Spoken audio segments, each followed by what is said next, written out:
Assalamualaikum. Jam sudah pukul 3, jadi dipersilakan.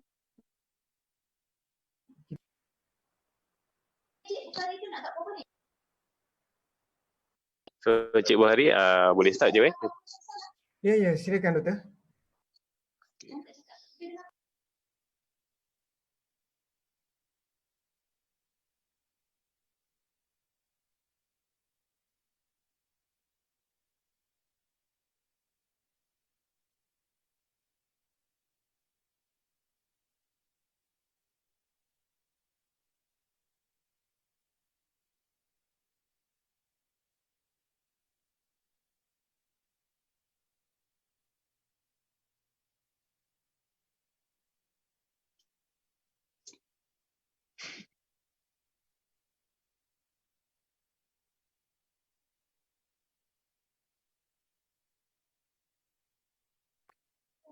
Okay, mic test. Boleh dengar, Boleh. Okay, alright. Boleh. Okay, Assalamualaikum and okay, alright. Terima kasih Encik Bukhari. Okay, alright. So I think the clock now already 3-5 minutes. So I think we should start our session lah. So Assalamualaikum warahmatullahi wabarakatuh and good afternoon to professors, doctors and all participants. Welcome to today's webinar. So I'm Dr. Kamarul from Orthopedic Department. So the CPC today is organized by Orthopedic Oncology Unit from Orthopedic Department, which led by Prof. Hazla and so Mr. Hafizuddin. So the topic is it really a fracture from a sports injury? So as you can see, the topic actually can be quite misleading. So to get the full picture of the case that we're going to discuss today, please stay until the end of the webinar session.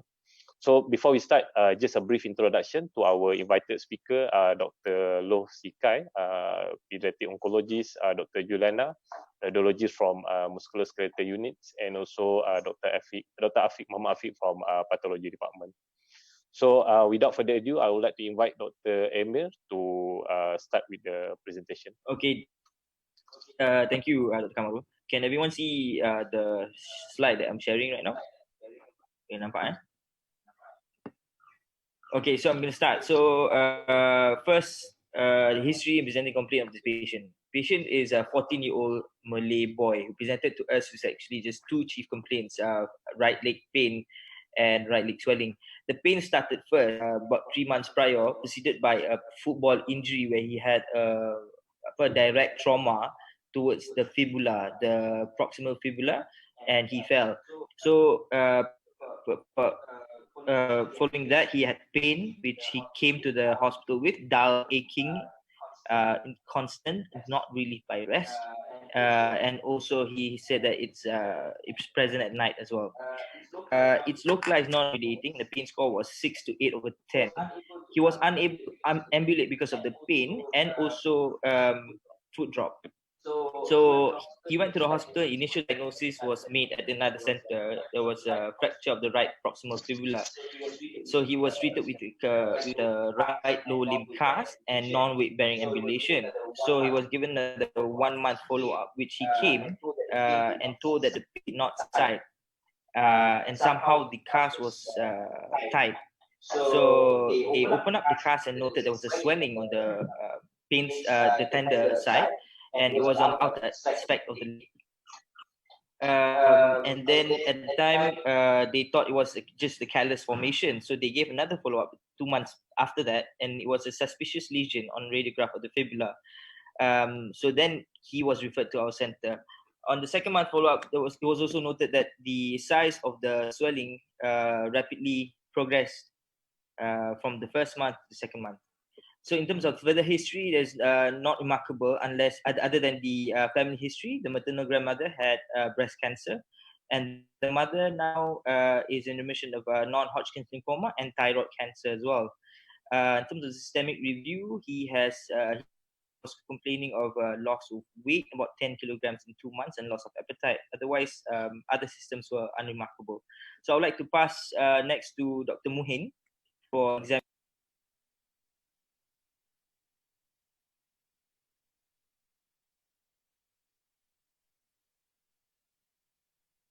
So we'd like to proceed to the clinical examination of this patient. Just to orientate ourselves, if you look at this image, on the top here is the right knee, below is the right foot, and this is the lateral aspect of the leg. So on inspection, we see a diffuse oval swelling over the anterolateral aspect of the proximal right leg. It has a smooth surface with some small dilated veins overlying the swelling. There's no erythema or sinuses seen on top of the swelling to denote an infection. There are no punctums to say it's a sebaceous cyst, no scars or any visible pulsations. There are no any other swellings nearby, and the knee joint does not show any effusion. There's no wasting of muscles of the leg. On palpation of this swelling, it is non-tender and not warm. There is a diffuse swelling measuring around 16 by 14 centimeters on the right leg. It has a very poorly defined edges, which was very hard in consistency and having an irregular surface. It was non-mobile on palpation and non-fluctuant and no translucency, denoting that it was not cystic in nature. There was no change in the swelling size when elevation of the leg, and there was no trill, and it was non-pulsatile. So all this tells us that it was not vascular in origin. However, the tinal sign over the swelling was positive, indicating that possibly there's a nearby nerve that was being irritated. No palpable inguinal lymph nodes and no other masses were palpable elsewhere throughout the body. On movement of this patient's right knee, the range of motion was slightly limited. It was 5 to 120 degrees, probably because of the large swelling in the vicinity of the knee. Neurovascular examination, there's loss of ankle dorsiflexion and loss of sensation over the dorsum of the right foot. If you look at this image on the right side, common peroneal nerve and the superficial peroneal nerve and deep peroneal nerve supplies the sensation that was being affected by this thing that will run through our mind is a malignant bone tumor. Why? Because this is a large swelling which was hard in consistency. It progressed very rapidly in a very short period of time. And in this age group, the tumors that we are worried about is osteosarcoma and also Ewing sarcoma. We shall never forget the chronic infection, the great mimicker, which is such as example is a tuberculosis. And finally, do not forget hematological malignancy as well, as the patient's mother had a non-Hodgkin's lymphoma. So now we'll proceed to the investigations for this patient. So there are several investigations that we have performed to help us establish the diagnosis. We will begin with the blood investigation. Through the full blood count noted here, the hemoglobin and the platelet counts are within the normal range, which does not suggest of any hematological malignancy. The total white cell as well as the CRP also are not markedly increased, which does not suggest any ongoing infection. We also perform a plain radiograph of the right tibia and fibula, which remain as a primary investigation in this case, in which we found the lesion, which is suggestive of a primary bone tumor.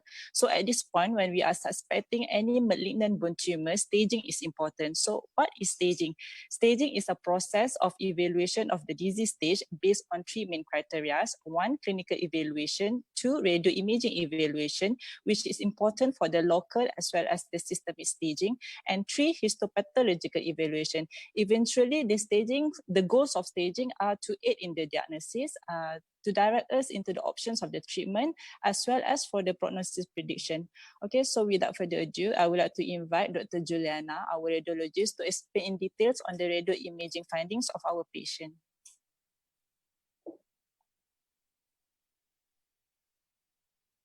Right, thank you so much, especially to the organizing committee for having me today.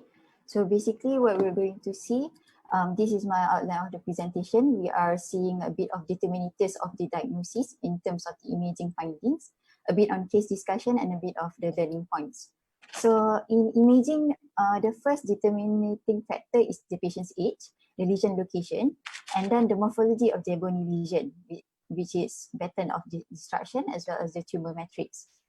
So first, let's look at the age of the patients. It can subdivide into two categories, which is less than 30 years old and more than 30 years old. As you can see here, the bony lesion is subdivided again by means of location, which is at the epiphyseal region, the metaphyseal, as well as the differential. In view of our patient is 14 years old, let's focus on the less than 30 years old of age. Well, less than 30 years of age, we can always subdivide into aggressive bony lesion, which accounts to your malignant tumors as well as infection. And we have non-aggressive bony tumors, which accounts to chondroblastomas, your aneurysmal bone cysts, and so forth. Okay, so let's look at morphology. As you can see here, at the topmost here, the X-ray shows a well-defined lytic lesion. We can see and draw the demarcation of the bony lesion here, as depicted here, and we can see the demarcation between the bony lesion as well as the underlying bone. So this is your well-defined lytic lesion, such as your eosinophilia or just simple bone cysts. Next, we see the sclerotic bony lesion. Similarly, we can see well-defined demarcation here of the bony lesion, but it's opaque. It's sclerotic bony lesion.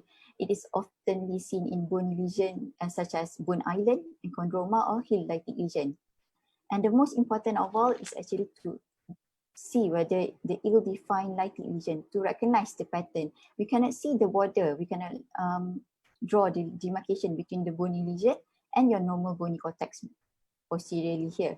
So it comes to your malignant tumors as well as your infection. Okay, a bit on the periosteal reaction. What is periosteal reaction? Is the irritation of the periosteum at the underlying bony cortex here. So when we talk about benign bony lesion, the periosteal reaction have time, or because of this chronic irritation, it can have time to solidify. Hence, the benign bony lesion normally will come out as a periosteal reaction, which is a bit more solid. But in view of the aggressive bony lesion having a very rapid periosteal irritation, it will have the appearance of lamellated, spiculated, and also Codman's triangle, as depicted in this illustration here. Let's look at our patient. So this is the X-ray of our patient. So we can see here the bony lesion, it arises from the proximal third of the right fibula. Let's zoom in closer to the AP and also lateral radiograph of the right knee. So we can see the bony lesion here is actually mainly at the metadiaphyseal region. Let's look again. So what we can see here, there is soft tissue swelling. There is also white zone of transition. When we say there is no ill demarcation between the bony lesion and the bony cortex, we can also say that it's a white zone of transition. We have an aggressive bone periosteal reaction, which is depicted here as the Codman's triangle, and there is also ill-defined osteoid matrix or bone matrix here. So all in all, our patient having a feature of an aggressive bony lesion, which comes to ill-defined margin, we have white zone of transition, aggressive periosteal reaction, your Codman's triangle, and associated soft tissue mass. So osteosarcoma was given as the primary diagnosis for this patient. So a bit on osteosarcoma is a primary malignant tumor commonly in children and as well as young adolescents.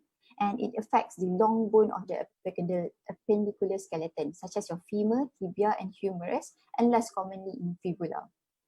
The differential diagnosis to be entertained would be your infection, as mentioned, the osteomyelitis. It can also have ill-defined lucent lesion here, as depicted here, can also have aggressive periosteal reaction, the lamellated kind.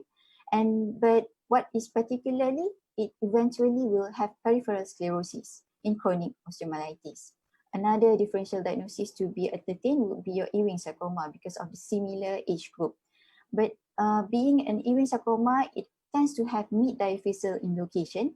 In 60% of the cases, it affects the long bone, and in 40% of the cases, it will affect the flat bone, which is your pelvis. It could have similar primitive lesion with aggressive periosteal reaction, but lacking of the osteometric as the osteosarcoma. Well, MRI is rarely done for a primary diagnosis, but what is it for? It's actually for pre-operative assessment and to see the local extension of the tumor in terms of the involvement of the neurovascular bundle, the soft tissue involvement, and to diagnose a skip lesion.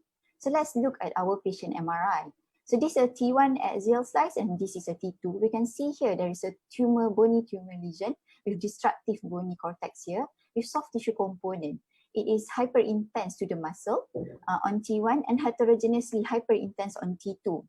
There is also close proximity with the neurovascular bundle here at the posterior aspect here. The soft tissue component involves the anterolateral aspect muscle group here. There is no involvement to the subcutaneous tissue or the skin layer here. On post-contrast study, we can see there is heterogeneously enhancing of the lesion. It signify the necrotic area here. And again, this is the neurovascular bundle posteriorly. So this is just to show you the coronal view of the MRI in T1 and T2 slice. It shows that in craniocaudal view, it accounts to the 12 centimeter from the tibial. Also see some skip lesions here. This is at the epiphyseal and as well as the metaphyseal of the right tibia. Well, when we see skip lesion, we have to do the bone scan to see when any other bones are affected or having any skip lesions. But in our patient, there is no uptake, and this is the zoom in picture of the both lower limb, shows no uptake in bone scan. So the imaging of choice for our patient would be an MRI for follow-up of the bony skip lesions. CT scan is not favorable if, especially when patient is a pediatric age group. But why is it done here? So sometimes the indication is actually when the tumor matrix or the tumor involvement here, the matrix here is actually minimal amount and we cannot see properly in plain radiograph, or if we are uncertain of the neurovascular bundles as our patient here. So in this patient, we have a arrow here. This is the popliteal artery. This is the ATA, the anterior tibialis artery. This is at the level of the proximal right tibia fibula. Going lower down, you can see in gray arrow here, there is the ATA, anterior tibial artery, which is encased by the bone tumor here. You can see heterogeneously enhancing. And this is the tibioperoneal trunk. And coming lower down, the ATA is completely encased, while the peroneal artery and the PTA, posterior tibialis artery, is actually close proximity with the tumor at the posterior aspect, which comes to less than 180 degree encasement.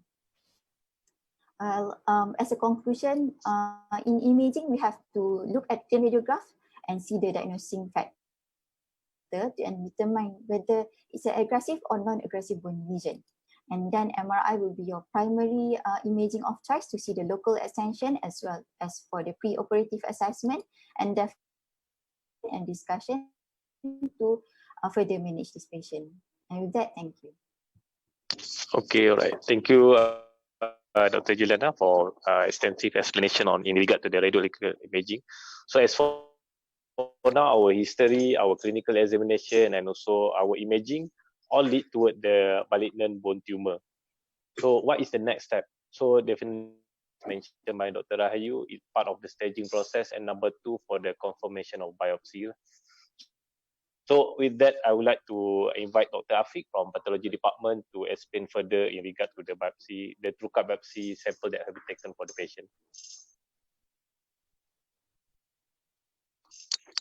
Okay, Dr. Afiq.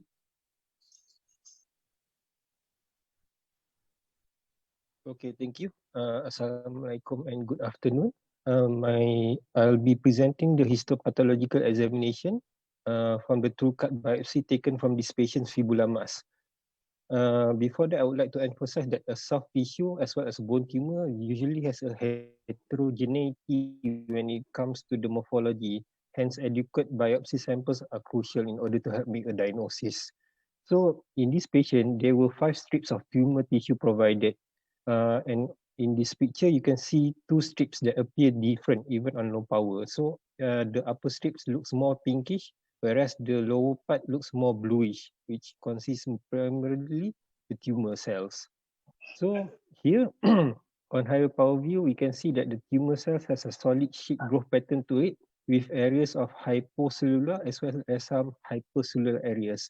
And within the stroma, we can see what we call as osteoclastal display radiopleomorphic morphology with hyperchromatic nuclei, some with conspicuous nuclei and indistinct cytoplasmic border.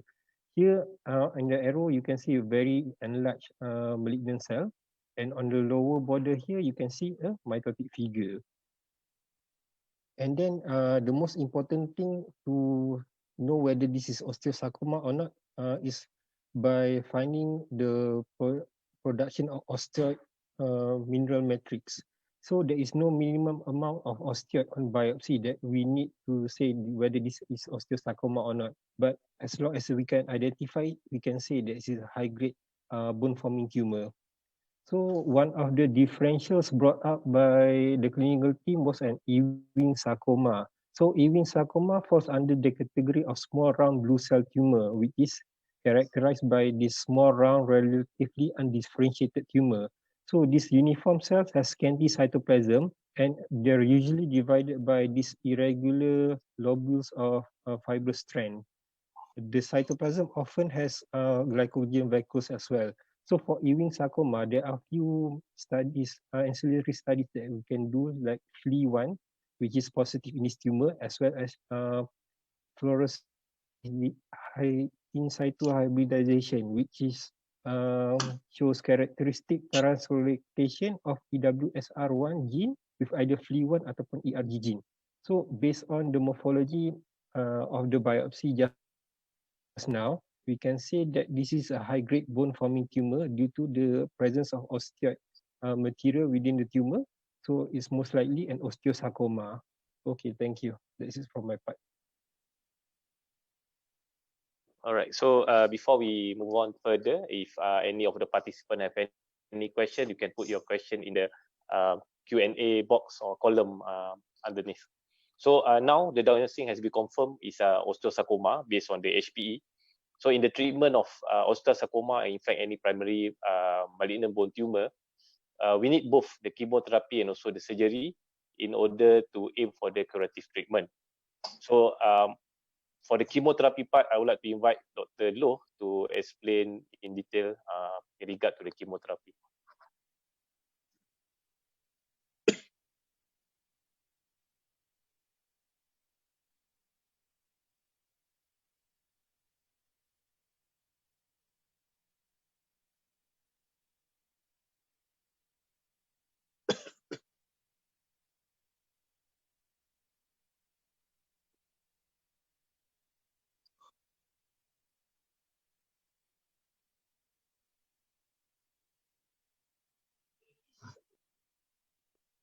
Dr. Loh, we can't hear your mic.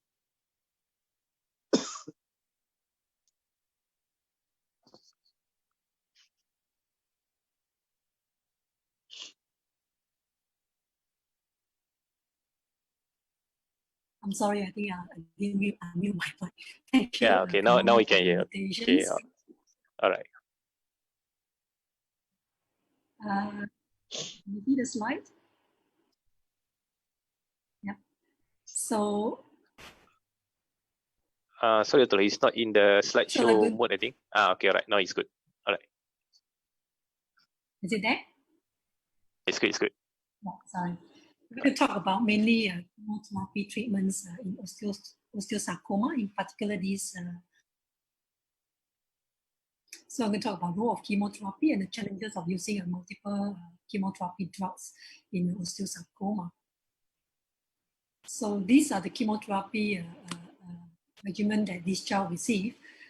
In general, we like to name the chemo drugs or chemotherapy treatments. So we call it MAP, or some people will call it PAM, which consists of 3 major chemo drugs in osteosarcoma treatments. There are high-dose methotrexate, which is 12 grams per meter square. I would say this is extremely high-dose methotrexate compared to the usual high dose that usually you use range about 3 to 5 grams per meter square. This is 2 or 3 times much than usual. And combined with the cisplatin and doxorubicin for osteosarcoma. It's a 4-weekly cycle. There are a total of 6 cycles you use for osteosarc. You can see here cisplatin and doxo will start as an initial treatment by week 3 and week 4 with methotrexate. And the following months, and week 5, you repeat the same cycle again and again, a total of 6 cycles. And surgery was done in between the chemotherapy.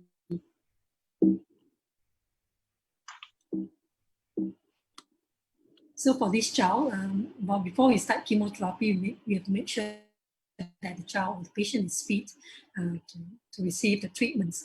Blood investigation was performed, the count, renal profile, and serum electrolyte, which show renal tubular functions.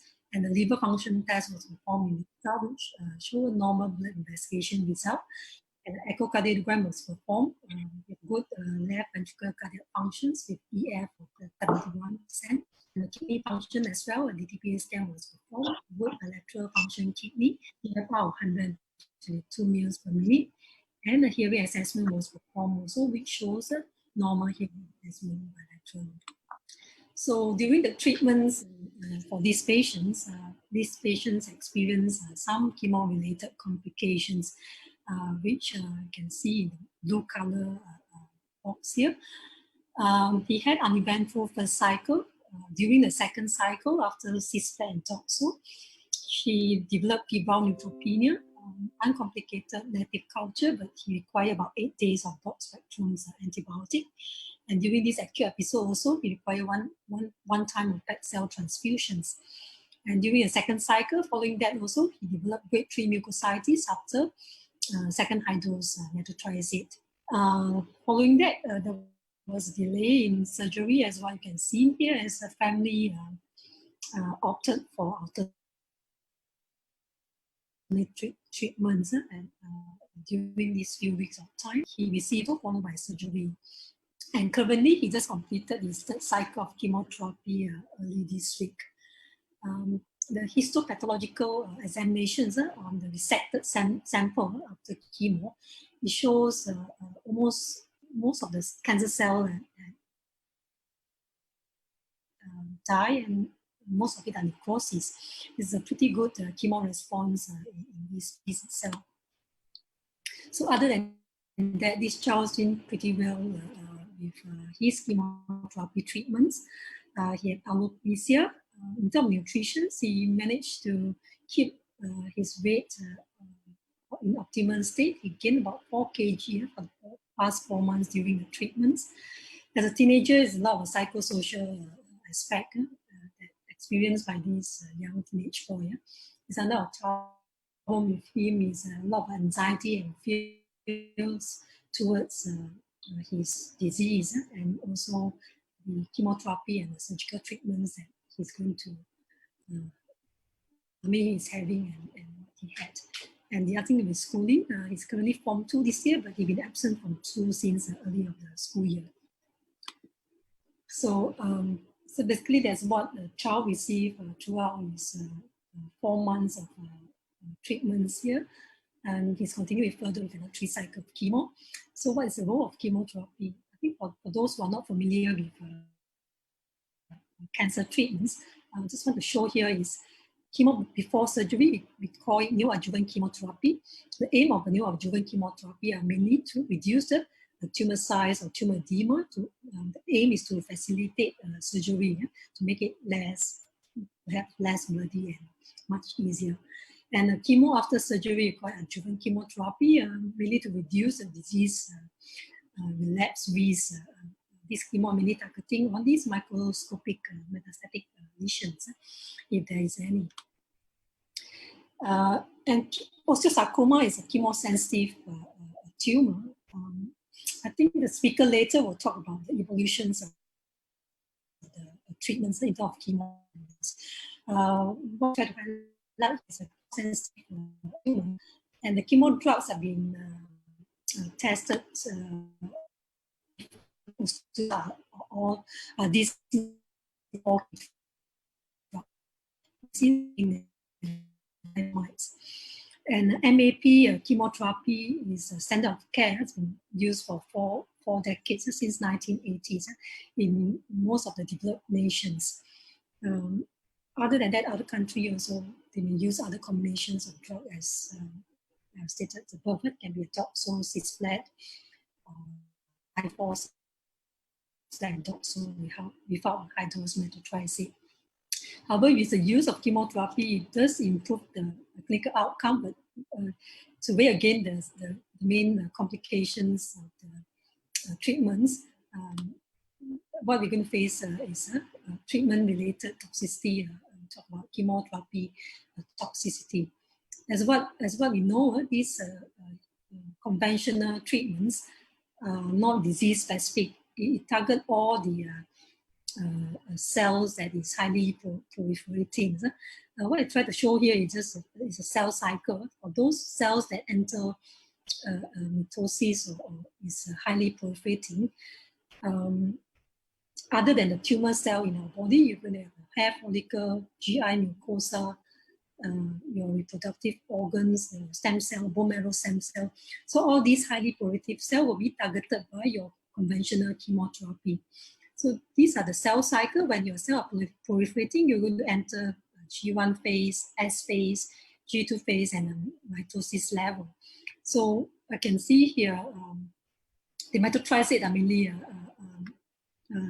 affecting your S cycle, and agents like doxo are mainly affecting your G1 cycle, and your alkylating like I-force or cisplatin in osteosarcoma not specifically affect these proliferating cycle. So by affecting the proliferating cycle, it kills the tumor cell, or kill off the cell that's proliferating.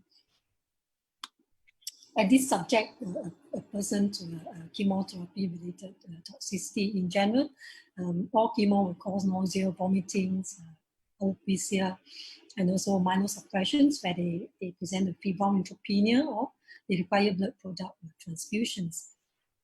And the chemo-specific complications, as this extreme high dose methotrexate, there's a major treatments. To prevent MTX toxicity, you need to keep a good hydrations, require double hydrations to alkalize the body fluids. And when you use drugs, you have to be careful that you try to avoid those drugs that have interactions with methotrexate. And it's very important that you go hand in hand with a folinic acid, or we call it leucovorin rescues during the MTX treatment.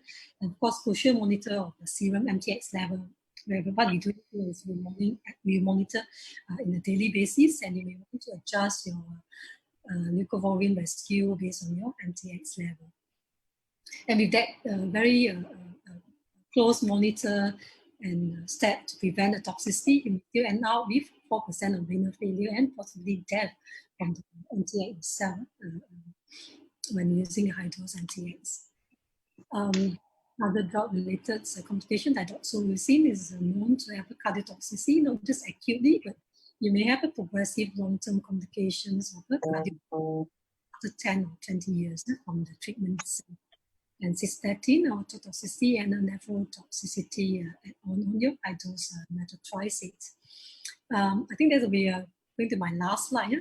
We can see that this is young fit boy without comorbidity, and he seems to be coping the chemo treatments very well. But if you're going to have older patients with a lot of comorbidity, with ischemic heart disease, kidney problems, you may not end out, you may not be able to end out to complete all the chemotherapy treatment, which is one of the major modality in osteosarcoma.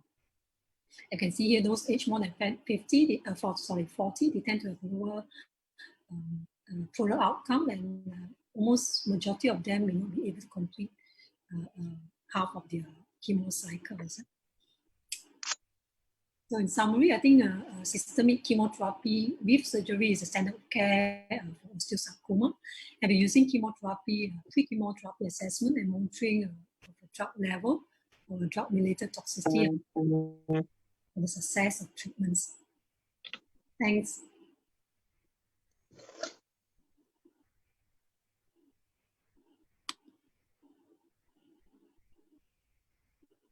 Okay, thank you, Dr. Loh. So now we'll move on to the next topic, which is the treatment, the surgical treatment of the osteosarcoma.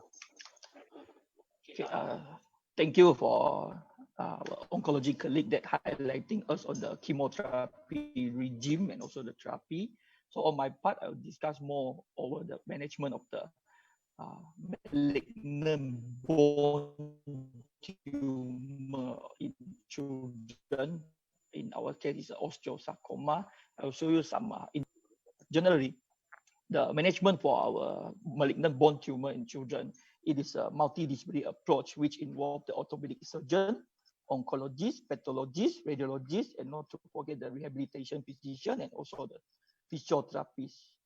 The management, the treatment flow for malignant bone tumor, osteosarcoma in children, it does involve the pre-operative chemotherapy, which has been explained before, and then followed by surgery. It can be either curative surgery or palliative surgery. Then after roughly about 4 weeks, provided the wound is healed, then only we proceed with the post-operative chemotherapy. In our case, it's localized lesions over the proximal right fibula, and it does involve the anterior and lateral compartment of the legs. So we aim for curative surgery, which we decided for wide local excisions. Here followed by the intraoperative pictures. Once the patient's under general anesthesia, we position the patient on supine positions. This is our surgical incision mark. And you can see here, the lesions actually reduce in size after the pre-operative chemotherapy. And for medical student information, this is the diatomy patch and also the tourniquet, which assists us to secure the hemostasis to provide us a better surgical view. Next, this is the intraoperative pictures. To orientate yourself, this is the anterior compartment and also the lateral compartment. And at this point of time, we have to osteotomy the fibula distally.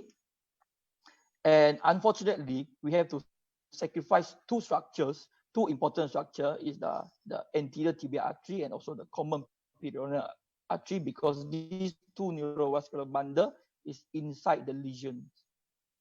This is after we excise the tumor, the lesions, close view. So this is the lateral aspect of the proximal tibia, which is exposed after we excise the lesions. And we're able to identify the posterior tibial artery and also secure it with the vessel loop, the blue color vessel loop. So this is the lesion that we excise with normal tissue at the margin. And we send this sample for HPE. So after day 3, this is the wound inspection, where we managed to close the wound primarily, and also we inserted 2 Radiograph drains to drain out the excessive blood in the wound. So for post-op care, we need to monitor the wound healing, and also we have to encourage the patient for ambulation, because pre-operatively, patient already developed foot drop due to the common peroneal involved. So we might need orthosis to assist the patient in ambulations. Then patient have to come back to us to continue the post-operative chemotherapy, and not to forget, we have to monitor the recurrence by doing the MRI and also the CT scan of thorax. Next, I pass Dr. Wong for the discussion part.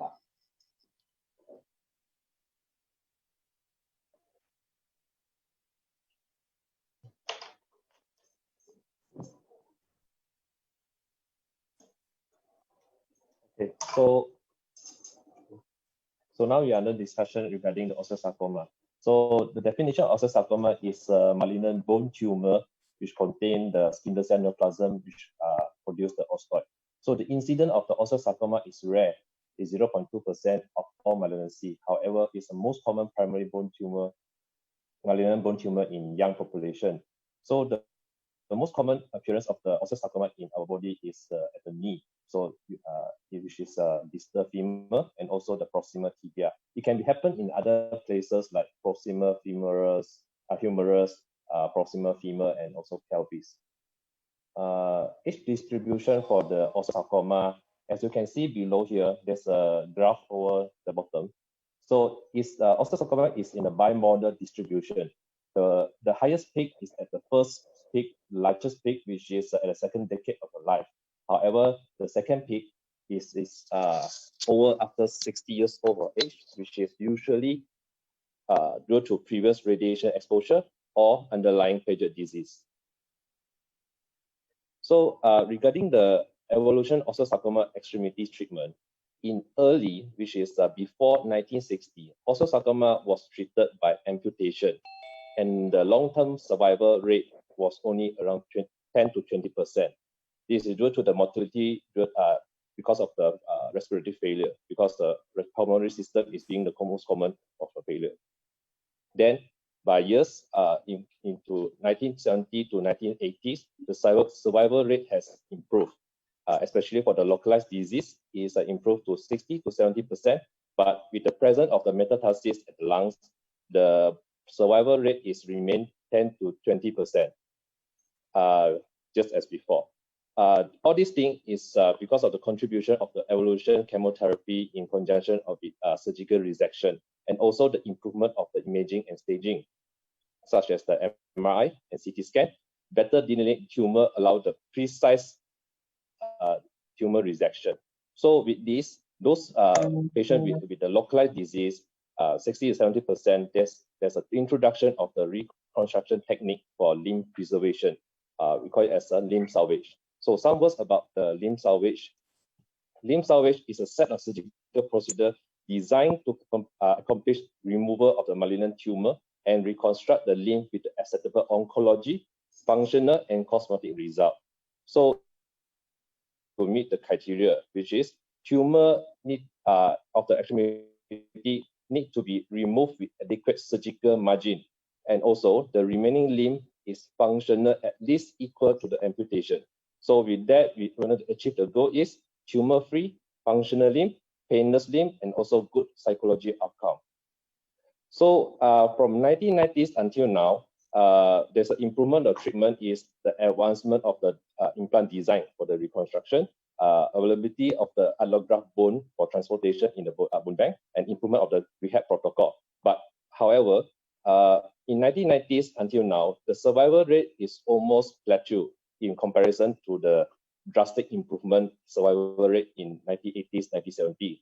But the amputation rate for the osteosarcoma have been reduced because most of the procedure that they use the limb salvage.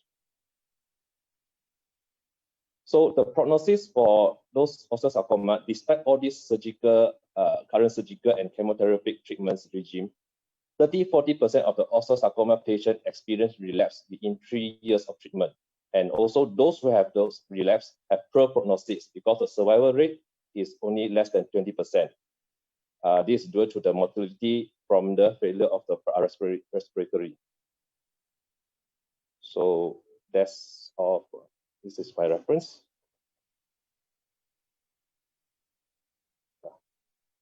Okay, right. Thank you, Dr. Wong, and thank you for all panelists for the presentation. So to conclude our discussion, I would like to invite Prof. Fazla to summarize and to give conclusion in regard what have been discussed in regard to the osteosarcoma. Okay, thank you. Okay, thank you, Kamarul. Thank you to everybody who's given the talk. I think you did a great job. We've managed to cover osteosarcoma, everything from the history until the treatment. But since this is for medical students, the point to take from this is that it is a rare disease.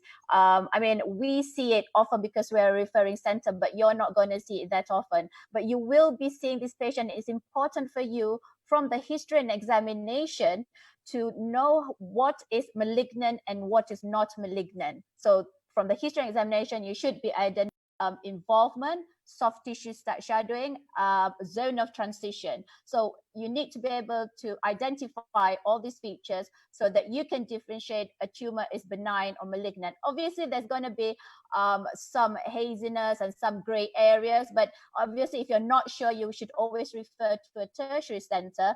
But these are the things you are looking at X-ray. So it's imperative that you do get a proper history examination and you look at the X-ray and refer to us as soon as possible. From the treatment that you know that it is curative if we catch it early, and treatment involves both surgery and chemotherapy. Now, if, for instance, if you catch it 6 months later, then chances are you're not going to be able to cure the patient, and it's a shame. So with that, I think, are there any more questions? No? Kamarul? Any other comments from anybody else that you want to add on?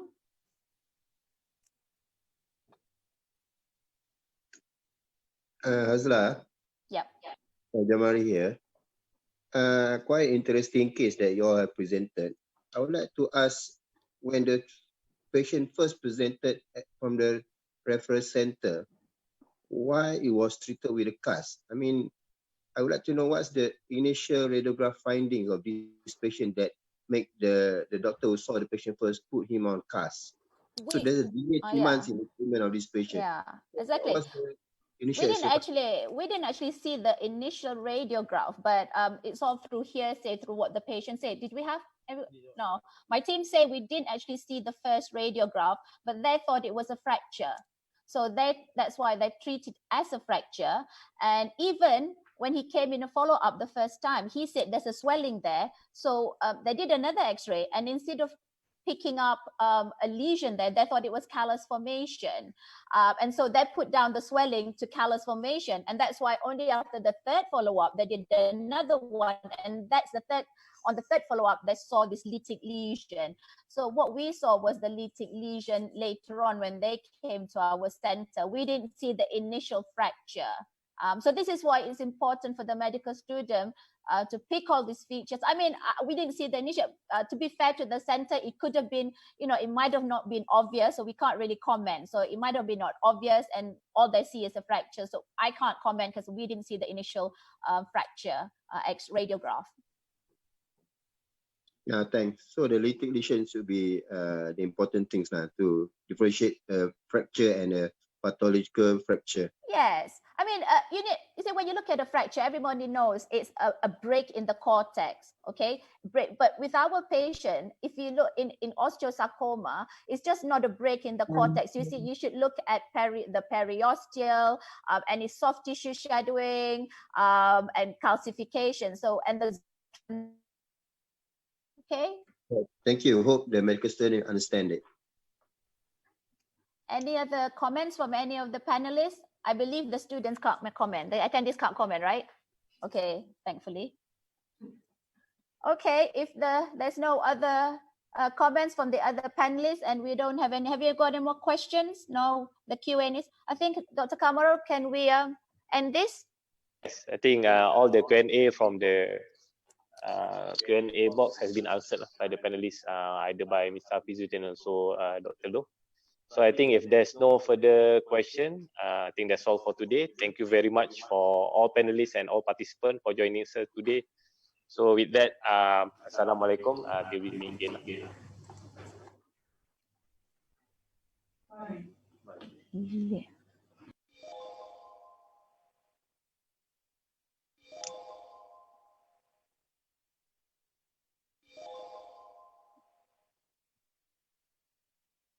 Okey, Cik Syam.